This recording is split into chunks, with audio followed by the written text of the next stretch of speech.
Hello and welcome to Lancaster Safety's Webinar Wednesday. My name is Emily and I am an OSHA online training coordinator here with Lancaster Safety. And I'm joined today by Cindy, who is our Director of Services, for today's presentation on what safety programs are required. Now, if you missed us last month, definitely go to our website or YouTube to check out the first part of our series, What Safety Training is Required. And you may have already done some research on what written programs are required, and you may have also come to the conclusion that it's a complex answer. So we're here today to provide you with relevant content and hope to answer all of your questions. If you do have any questions during the webinar that are not answered, please post your comment in the chat box below.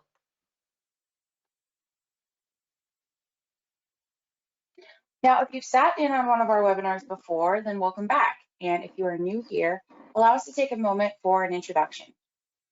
We here at Lancaster Safety are a nationwide OSHA compliance firm. We specialize in keeping employees safe on the job while keeping businesses OSHA compliant. We've been recognized by OSHA as a BPP Star Mobile Workforce, which is a prestigious recognition. We've worked directly with and alongside OSHA officers and even have a few former OSHA officials on our team as well. Our team is truly passionate about safety. We host various safety and health webinars for free to help provide information that just might help prevent accidents. So today we'll be getting into the nitty-gritty of all things that are written program related. We'll discuss what they are and what's required. We're also going to look at how to determine what programs you need, what to put in them, and how to implement them. So let's just get right into it. After working at a safety company for years, I am familiar with written programs, but Cindy, can you just provide kind of a quick overview to our audience with what they are? Yeah, of course. Essentially, written safety programs are one of the main components in a healthy workplace safety culture. Written safety programs are developed, implemented, and maintained according to a company's specific trade and industry. They provide tools, resources, and information that will help your company to keep in compliance with OSHA and lead to a strong safety culture and workplace. Now, why should companies write safety programs? The answer to this question might seem obvious, but it helps to set our direction for today's webinar. The reason that we implement written safety programs and train beyond what is just required, we want to keep everyone safe. We want everyone to have a good mindset, and this will result in positive outcomes. We'll prevent accidents, lost work days, reduce workers' comp costs, and avoid costly OSHA fines. And lastly, OSHA requires the development and implementation of written programs. So if you're fortunate enough to never have experienced an OSHA inspection or the complaint process, let's just break it down for you. If you have been through this process before, it'll just be a quick refresher. Now, employees have the right to file a complaint with OSHA for any reason. They submit the complaint in writing and will often include statements such as employees are working without being trained, or employees are operating equipment and several people have been injured. Once a complaint is received, OSHA decides what action to take. The first option is OSHA reaching out to the employer by phone to alert them of the complaint. They then gather information via email or fax, and then they'll follow up with a written complaint. Employers have the right and responsibility to reply to the validity of the complaint with supporting documentation and information. While it is unlikely that an employee will mention that a written program is missing, their statements may elicit that there's a gap in some fashion, and OSHA will likely ask for the supporting program. The second option that OSHA has in response to an employee complaint is conducting an unannounced inspection. These can spark from an employee complaint, as mentioned, a reported injury, a national emphasis program, follow-up from a previous inspection, or just by chance. OSHA starts the inspection process with an opening conference explaining the reason for the inspection and how everything will proceed.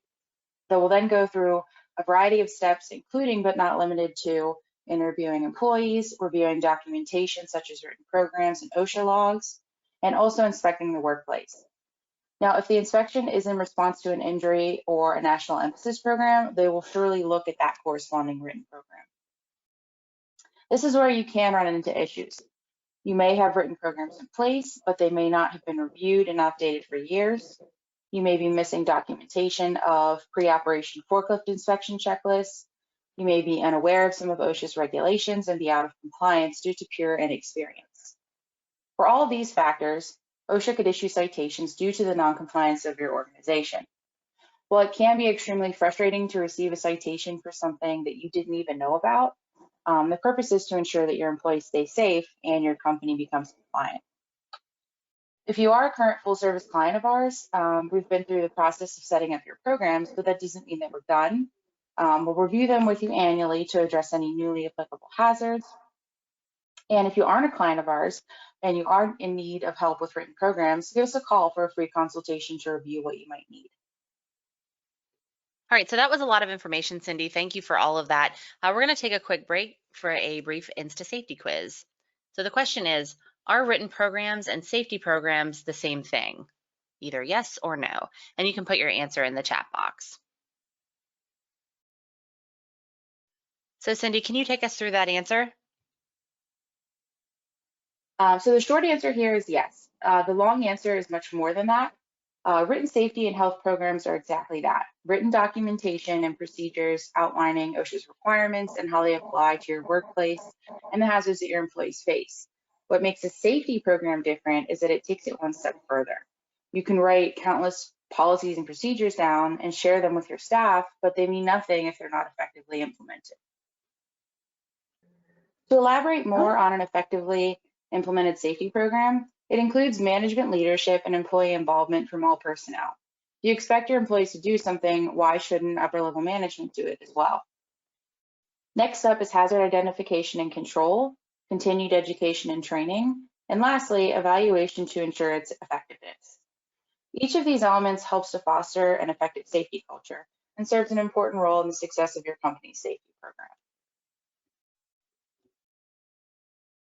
So I know of programs that we currently have implemented for our staff, but how can others determine what they need? So you're probably hoping that I'll run through a list of programs that you can just jot down. While I can do that, it still won't be all encompassing. You'll need to start by evaluating the hazards that your employees are exposed to. From there, you'll basically need a written program for each applicable regulation. OSHA requires written programs for most of their regulations, which is why I said basically. There are some programs that you can physically implement, but they don't have to be written down. We'll get into this a little bit later, but as a best practice, we recommend having written programs written for all applicable programs. Next up, we have the safety data sheet log. This is one that you've heard of. You likely have heard of it. OSHA requires that you maintain a log of safety data sheets of all hazardous chemicals and materials in the workplace. Companies will often have more than one copy of its log to keep it in different places in the workplace or on job site vehicles. The Injury and Illness Prevention Plan, otherwise known as the I2P2, is next. It's also commonly known for being required for companies by OSHA. While that is true, we have adopted using that same program name as a catch-all program for our clients. It encompasses a wide variety of company policies and procedures, such as management commitment, record-keeping policy, incident investigation forms, and job hazard analysis. Depending on the hazards your employees are exposed to, you can also include additional shorter policies that don't warrant their own standalone programs, such as driving safety, tools and equipment, and extreme weather conditions. Lastly, site-specific programs. If you have a mobile workforce, that also means that you need a mobile safety program. Now, most companies will defer to providing access to the programs electronically. They can also use a job site safety and health manual. It's similar to the I2P2 in that it encompasses like a wide variety of company policies and procedures that employees will need while working on the job. This could include construction safety information, job site inspection checklists, and site emergency information. It can also apply to those working in a mobile general industry environment, such as working at a client's facility and performing maintenance on equipment.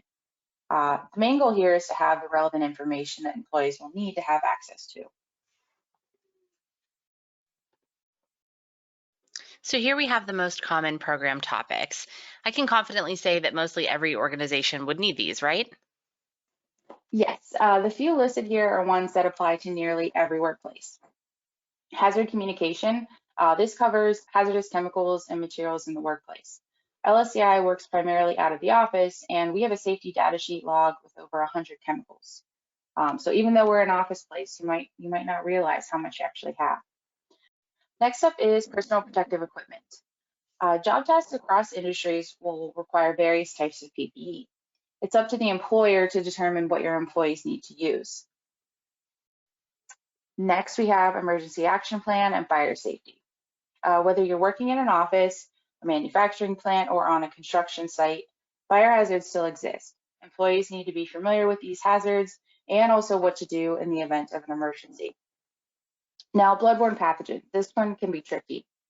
OSHA requires that companies have a bloodborne pathogens program if their employees have the potential for occupational exposure. While you may think of those working in the medical field, that is true, but employee injuries can happen in any environment leading to potential exposure. Now, lastly, we have walking working surfaces or fall protection. The same goes here as for emergency action and fire safety. Whether you're in an office or on a construction site, you are exposed to slip, trip, and fall hazards, and these need to be addressed.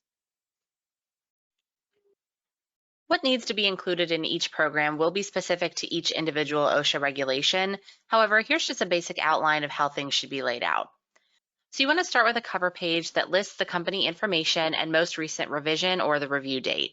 You'll want to review and update programs on at least an annual basis unless there is a need for more frequent revision due to change in personnel, equipment procedures, etc. Next up is the table of contents. This is pretty self-explanatory, but written programs can be lengthy, so it's really good to have a place to easily reference the information. You'll outline key sections that are included in the programs and any attachments housing checklists or forms.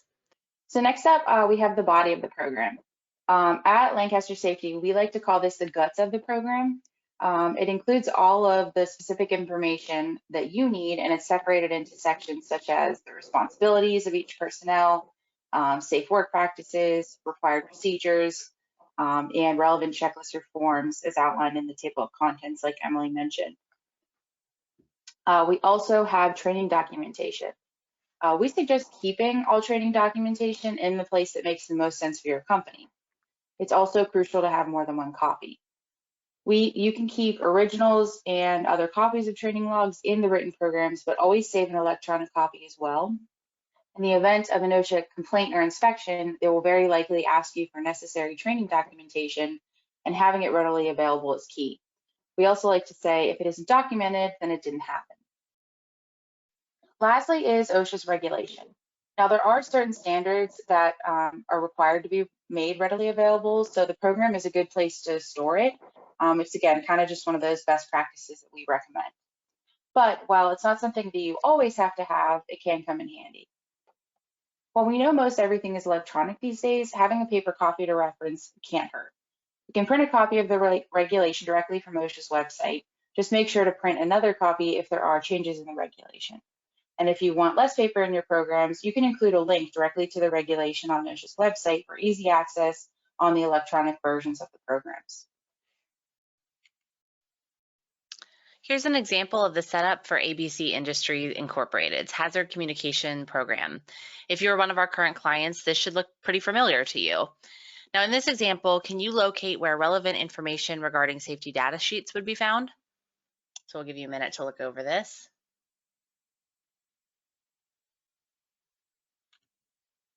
If you said tab 1, section 1.5, you are correct. It's best to maintain a consistent format in each written program.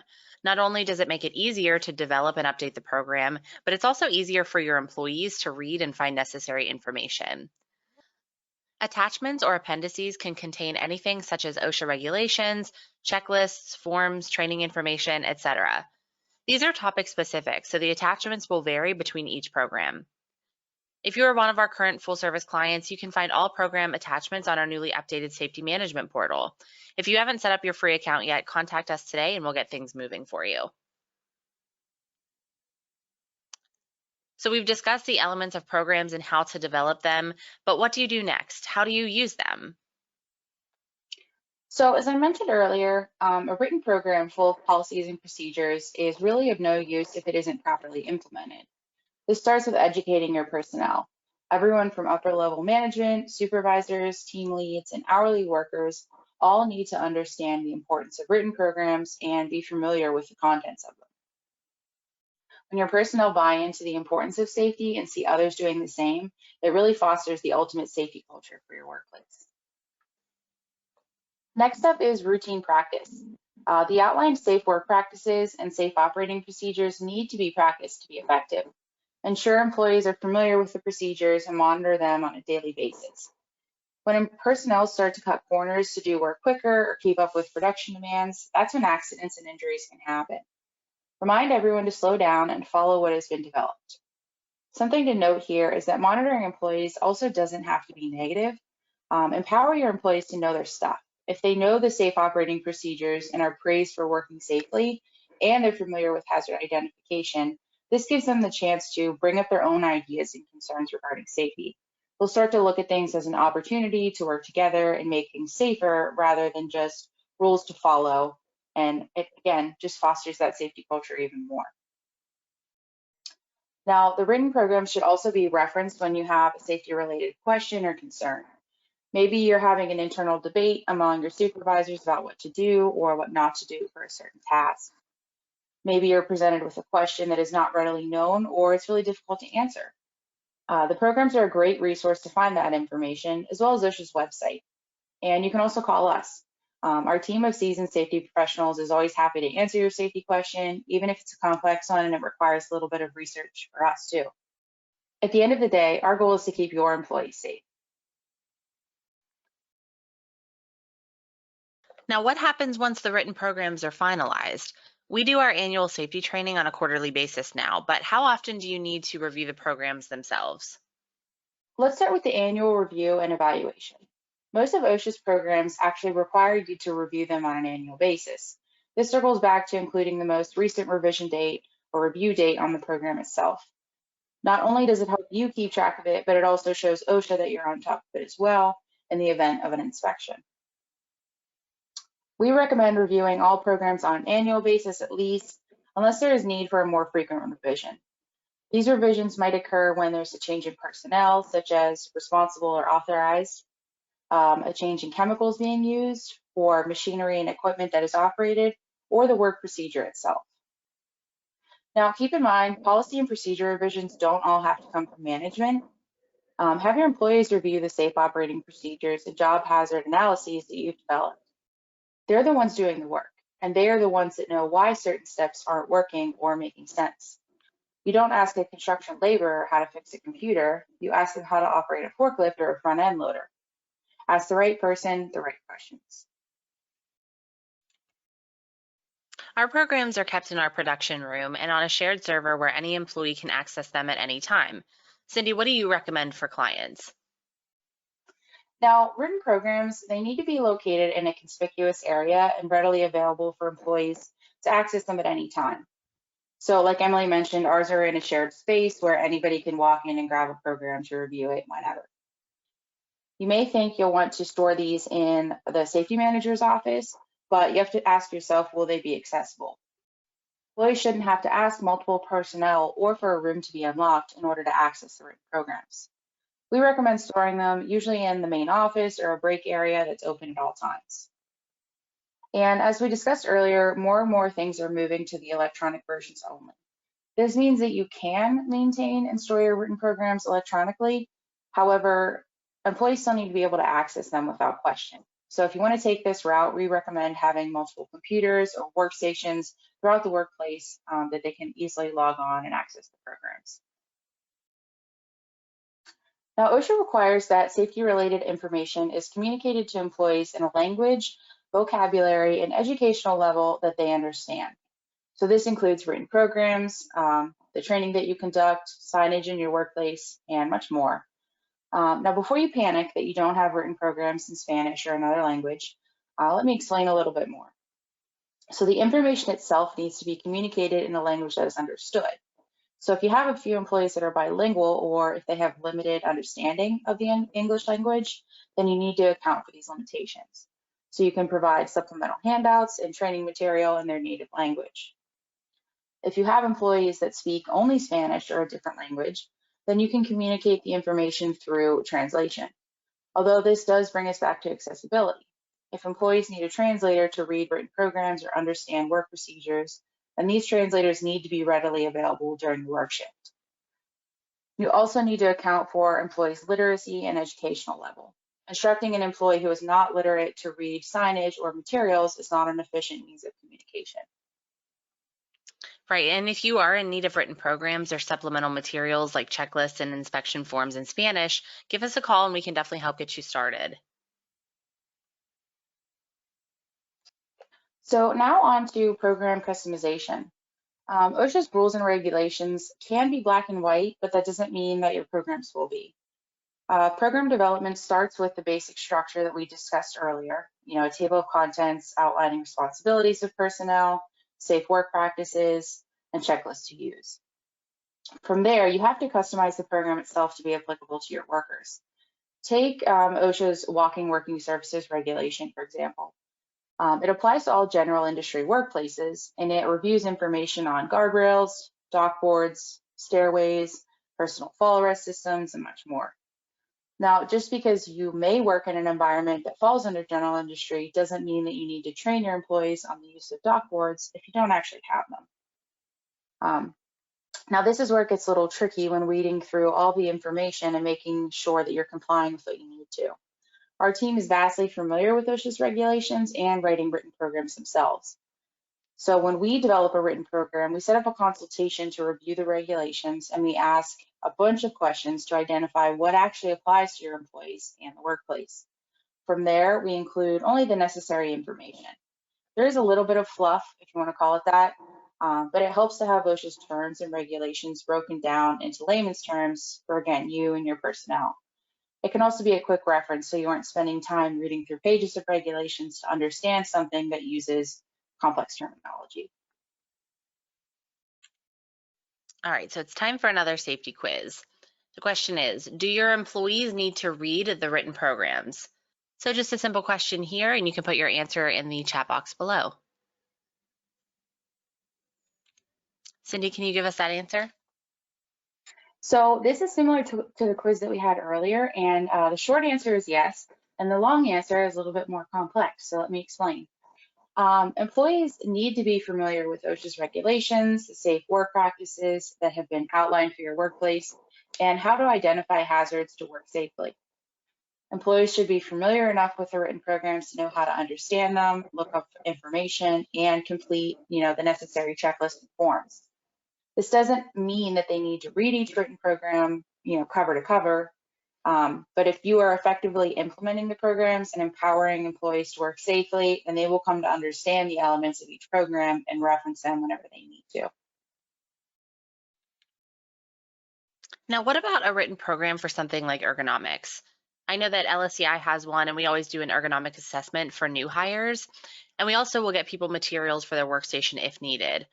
So what regulations does OSHA have for ergonomics? That's a great question. So ergonomics is a hot topic, and OSHA does not have regulations on it. They do, however, have plenty of information available to ensure the safety of employees. Now, if you aren't familiar, ergonomics is fitting a job to a person. So if you have two employees performing the same job task, but one is 6'5" and the other is 5'2", there's a bit of a height difference there. Now, as the employer, you need to ensure that both employees are comfortable performing their job and the work that itself is not creating hazard to them, such as performing repetitive motions or lifting heavy objects, things like that. While there are no regulations, OSHA can cite the general duty clause in the event of an ergonomic injury. This is part of the reason we recommend developing a program as a best practice, and the other being that the safety and the well-being of your employees. Now, there are some regulations that don't require a written program. I mentioned this before, how you have to implement it, but you don't necessarily have to have it in writing. OSHA requires that the elements outlined in the powered industrial truck regulations are followed and that a training program is implemented. This accounts for the safe operation of equipment, routine inspections are conducted, and operators are properly trained and certified. Technically speaking, there's no requirement to have this program fully written like others, but we recommend it as a best practice. And in order to effectively implement each element, you must have things documented and review them regularly. And the same goes for OSHA's overhead crane regulation. A written safety program is not required, but it's recommended as a best practice. So we've been talking a lot about written programs today, obviously. And as mentioned in the beginning, we did a sister webinar last month called What Safety Training is Required. We were really excited to produce this series of webinars, and we hope that it has provided you with a great deal of information. And like I said, if you missed it, just check out our website or YouTube for the webinar.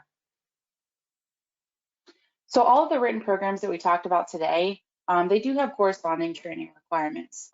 Some of them might be annually and others may be periodically at a different frequency. We don't want to keep you too much longer, but like Emily said, please check out the webinar from last month for more details on what training your team needs. So we're coming to a close on today's presentation, and we want to make sure that everyone present has their questions answered. So developing and implementing written safety programs based on OSHA's regulations and also setting up mandatory training can be complicated. Please save yourself some time and resources by calling LSCI to set up a free consultation to answer your questions. You can reach us at 888-403-6026 or through our website. You can message us there at lancastersafety.com. All right, everyone, that's going to do it for today. We just want to thank you for attending today's webinar, and we hope that you learned some valuable information about what programs are required by OSHA. From everyone at Lancaster Safety, thank you so much and have a wonderful, safe day.